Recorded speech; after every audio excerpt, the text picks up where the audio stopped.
કે બાળપણમાં તે કેટલાને માર્યા, માખણ ચોર્યા, તે બહુ લીલાઓ કરી. હવે મને તારી ઉપર થોડી થોડી શંકા પડે છે. આ બલભદ્ર મહારાજે કૃષ્ણને કીધું, મને ભરોસો છે પણ મને હવે થોડીક શંકા પડે છે તારી ઉપર. એ સમયે ભગવાન કૃષ્ણ જ્યાં પેલો મરાણો હતો ત્યાં એવા સૈન્ય લઈ ત્યાંથી સિંહના પગલા જોયા. એ પગલે પગલે ભગવાન જંગલમાં ગયા, ત્યાં સિંહને મરેલો જોયો.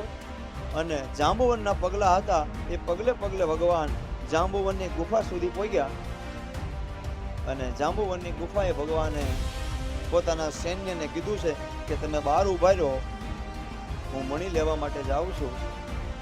12 દિવસ માટે મારી વાડ જોજો.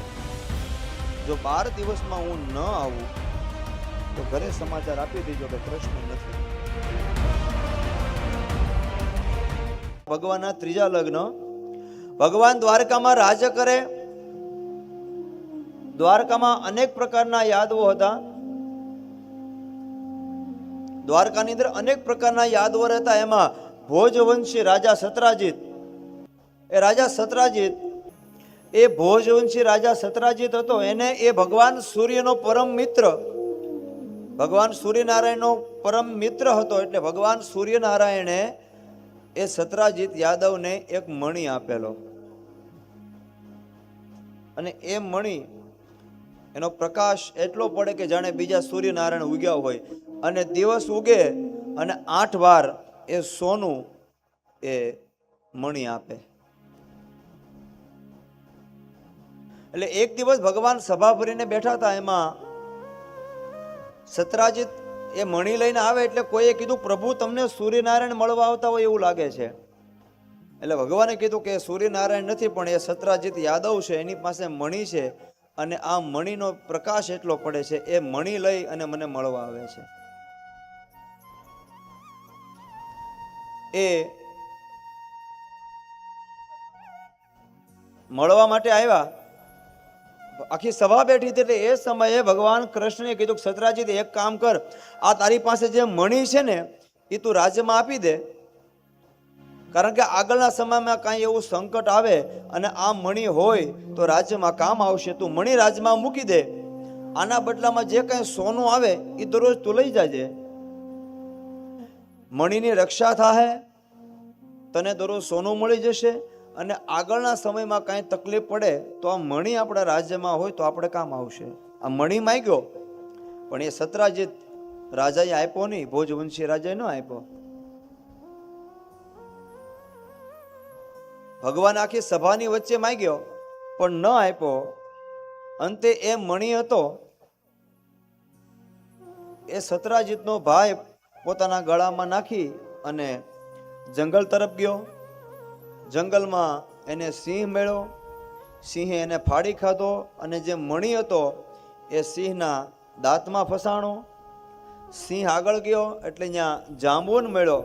જાંબુવન ને સિંહનું યુદ્ધ થયું. સિંહ મરાણો અને જે મણી હતો એ જાંબુવન લઈ અને પોતાની ગુફામાં વયો ગયો.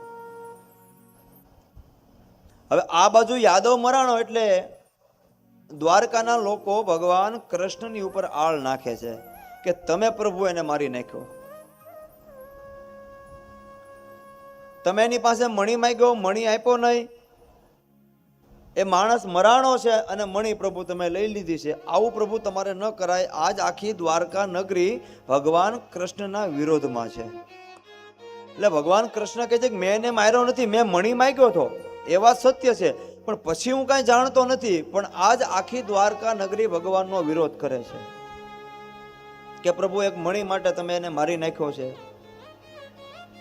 એટલે એ સમયે ભગવાન કૃષ્ણએ પોતાના ભાઈ બલભદ્રને કીધું, ભાઈ આજ આખી દ્વારકા નગરી મારા વિરોધમાં છે.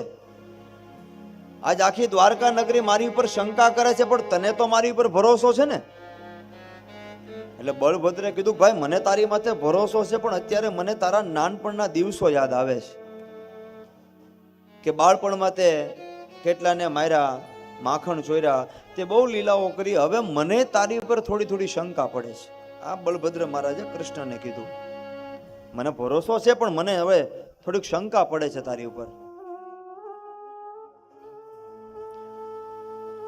એ સમયે ભગવાન કૃષ્ણ જ્યાં પેલો મરાણો હતો ત્યાં એવા સૈન્ય લઈ ત્યાંથી સિંહના પગલા જોયા. એ પગલે પગલે ભગવાન જંગલમાં ગયા, ત્યાં સિંહને મરેલો જોયો. અને જાંબુવનના પગલા હતા, એ પગલે પગલે ભગવાન જાંબુવનની ગુફા સુધી પહોંચ્યા. અને જાંબુવનની ગુફાએ ભગવાને પોતાના સૈન્યને કીધું છે કે તમે બહાર ઉભા રહો, હું મણી લેવા માટે જાઉં છું. 12 દિવસ માટે મારી વાટ જોજો. જો 12 દિવસમાં હું ન આવું તો ઘરે સમાચાર આપી દેજો કે કૃષ્ણ નથી.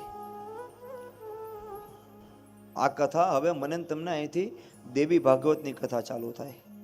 દેવી ભાગવતનો પ્રારંભ અહીંથી ચાલુ થાય. એ ભગવાન જાંબુવનની ગુફામાં ગયા એટલે જાંબુવન મણીથી રમતો હતો. એટલે ભગવાને કીધું કે જાંબુવન તું મણી ક્યાંથી લાવ્યો, મારે કઈ પૂછવું નથી, મારે કઈ તને બીજું કેવું નથી, આ મણી મને આપી દે. આજ આખી દ્વારકા નગરી મારી ઉપર શંકા કરે છે આ મણીના હિસાબે. હવે મણી તું મને આપી દે. પેલાને કોણે માર્યો? જાંબુવન કહે છે કે મણી હું ન આપું. એ સમયે ભગવાન કૃષ્ણ અને જાંબુવનની વચ્ચે યુદ્ધ થયું. જાંબુવન મરાણો. મરતા મરતા કીધું પ્રભુ આ મણી તમારી અને આ જાંબુવંતી તમારી. આ ભગવાનના ત્રીજા લગ્ન.